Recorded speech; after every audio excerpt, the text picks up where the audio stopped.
जय श्री राम मित्रों, स्वागत है आपका आपके अपने चैनल स्टोन्स ऑफ लाइफ में। बंधुओं, शरद पूर्णिमा कब मनाएं, शरद पूर्णिमा कब है, इस पर मैं आज चिंतन करूंगा। क्या रविवार को तुलसी जी का पूजन हो सकता है, इस विषय पर भी चर्चा करेंगे। इस साल शरद पूर्णिमा 9 अक्टूबर रविवार को पड़ रही है और शरद पूर्णिमा के दिन लोग व्रत रखते हैं। यह वही दिन है जब भगवान श्री कृष्ण ने गोपियों के साथ में रास रचाया था। ऐसी मान्यता है कि शरद पूर्णिमा की रात को चंद्रमा से अमृत की वर्षा होती है। यह अमृत चंद्रमा की 16 कलाओं से धरती पर बरसता है। शरद पूर्णिमा को रास पूर्णिमा या कोजागरी पूर्णिमा भी कहा जाता है। शरद पूर्णिमा का सनातन धर्म बहुत खास स्थान है। अश्विन मास के शुक्ल पक्ष की पूर्णिमा को शरद पूर्णिमा कहा जाता है और इस दिन आसमान से अमृत की वर्षा होती है। शरद पूर्णिमा के दिन व्रत रखकर चांद की पूजा की जाती है और खीर का प्रसाद चढ़ाकर खुले आसमान के नीचे रात भर रखा जाता है।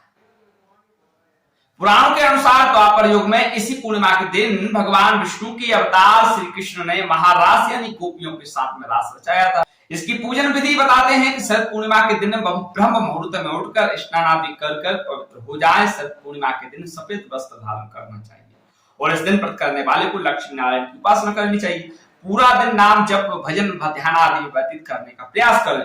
संध्या के समय शरद पूर्णिमा का कथा का श्रवण करें और माँ लक्ष्मी जी के श्री यंत्र का दर्शन करें। लक्ष्मी नारायण की पूजा के बाद में जो खीर आप बनाई है वो 4 घंटे के लिए कम से कम आसमान की चांदनी की रोशनी में रखें और 4 घंटे बाद भगवान को भोग लगाकर खुद भी पाएं और सभी लोगों को बांटें।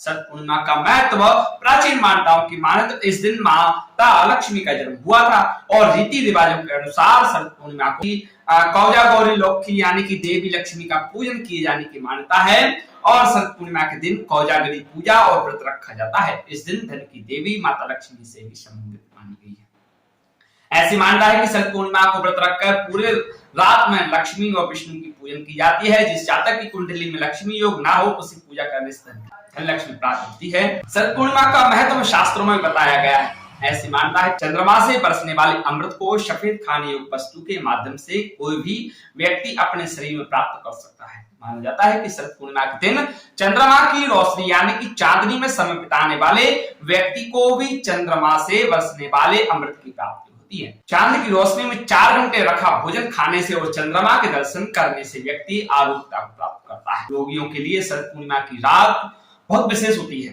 क्योंकि इस दिन चांद से निकलने वाला अमृत रोगियों के रोगों को दूर करता है।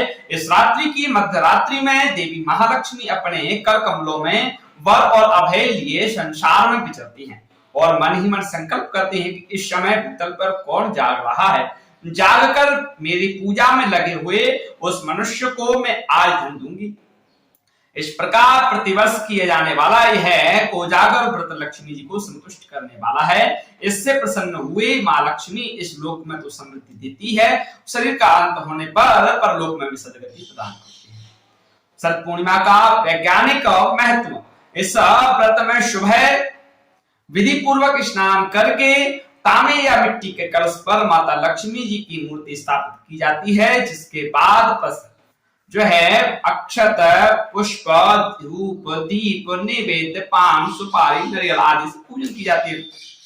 फिर संध्या काल में चंद्रोदय पर 100 दीपक जलाए जाने की मान्यता है और इतना ही नहीं खीर बनाकर उस चंद्रमा को रोशनी में रखना चाहिए। शरद पूर्णिमा की रात को चंद्रमा से निकलने वाली ऊर्जा को अमृत के समान चमत्कारी माना जाता है।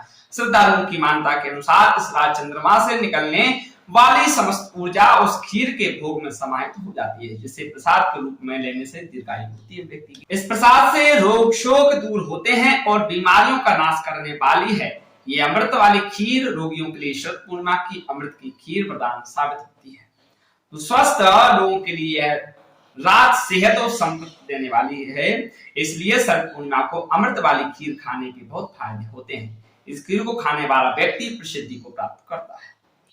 शरद पूर्णिमा की रात औषधियों की स्पंदन क्षमता अधिक हो जाती है। रसाकर्षण के कारण जब अंदर का पदार्थ शांत होने लगता है तब रिक्तिकाओं से विशेष प्रकार की ध्वनि उत्पन्न होती है। सोम चक्र, नक्षत्रीय चक्र और अश्विन के त्रिकोण के कारण शरद ऋतु से ऊर्जा का संग्रह होता है और बसंत में निग्रह होता है। दुग्ध में लैक्टिक अम्ल और अमृत तत्व होता है। यह तत्व किरणों से अधिक मात्रा में शक्ति का शोषण करता है। चावल में स्टार्च होने के कारण यह प्रक्रिया और आसान हो जाती है। इसी कारण ऋषि मुनियों ने शरद पूर्णिमा की रात्रि में खीर खुले आसमान में रखने का विधान किया है। यह परंपरा विज्ञान पर आधारित है। शरद पूर्णिमा पर क्या करें काम? शरद पूर्णिमा के दिन खीर बनाकर खुले आसमान के नीचे रखा जाता है। मानता है कि शरद पूर्णिमा की रात को चंद्रमा पृथ्वी के बहुत नजदीक होता है। इस रात को माँ लक्ष्मी स्वर्ग से पृथ्वी पर आती है और इस रात माँ लक्ष्मी की जो भी व्यक्ति पूजा करता है उस पर कृपा विशेष होती है। पुराणों में ऐसी कथा आती है कि इस दिन व्रत रखकर विधि विधान से लक्ष्मी नारायण का पूजन करें, खीर बनाकर खुले आसमान के नीचे रखें ताकि चंद्रमा की रोशनी उस पर पड़ सके। अगले दिन स्नान करके भगवान को खीर का भोग लगाएं, फिर 3 ब्राह्मणों या कन्याओं को प्रसाद रूप में इस खीर को बांट दें और अपने परिवार में खीर सबको बांटें और इस खीर को खाने से अनेक प्रकार के रोगों से छुटकारा मिलता है। शरद पूर्णिमा की रात को जागने का विशेष महत्व दिया गया है। ऐसी मानता है कि शरद पूर्णिमा की रात माता लक्ष्मी देखने के लिए घूमती है कि कौन जाग रहा है, कौन मेरी सेवा कर रहा है, उन सबका जो है कल्याण करती है। तो जागते हुए मिलते हैं। शरद पूर्णिमा की रात को हनुमान जी के सामने चौमुखा दीपक जलाएं, इससे आपके घर में सुख शांति बनी रहेगी। पौराणिक कथा की माने तो एक नगर में एक साहूकार रहता था जिसकी 2 बेटियां थी। साहूकार की दोनों बेटियों को धर्म कर्म में ध्यान रहता था और दोनों पूर्णिमा का व्रत रखती थी। बड़ी बेटी हमेशा अपना व्रत पूरा कर देती और छोटी बेटी व्रत अधूरा ही करती थी। एक समय बाद में दोनों की शादी हो गई।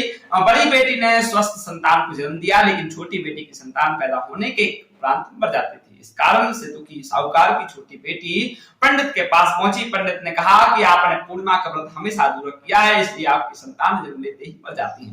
पूर्णिमा का पूरा व्रत विधि पूर्वक करने से आपकी संतान जीवित रह सकती है और उसने ऐसा ही किया। बाद में उसे एक लड़का पैदा हुआ। कुछ दिनों बाद ही वह मर गया।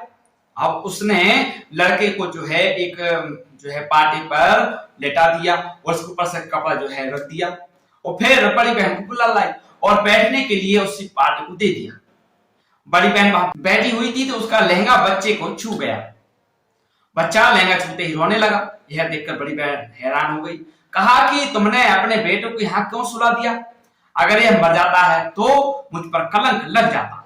क्या तुम चाहती थी? तब छोटी बहन बोली कि यह तो पहले से मरा हुआ था, तुम्हारे भाग्य से यह जीवित हो गया, तुम्हारा पुण्य से ही जीवित हुआ है। उसके बाद नगर में उसने अपनी कहानी बताई तथा पूर्णिमा का विधिवत व्रत जो है पूरा किया।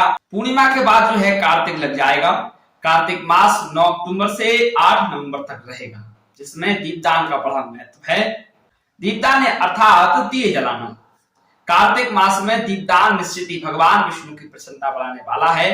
कार्तिक मास आने पर जो लोग प्रातः स्नान करके आकाश दीपदान करते हैं वे लोग सब लोगों के स्वामी होकर और सब संपत्तियों से संपन्न होकर इस लोक में सुख भोगते हैं और अंत में मोक्ष को प्राप्त होते हैं।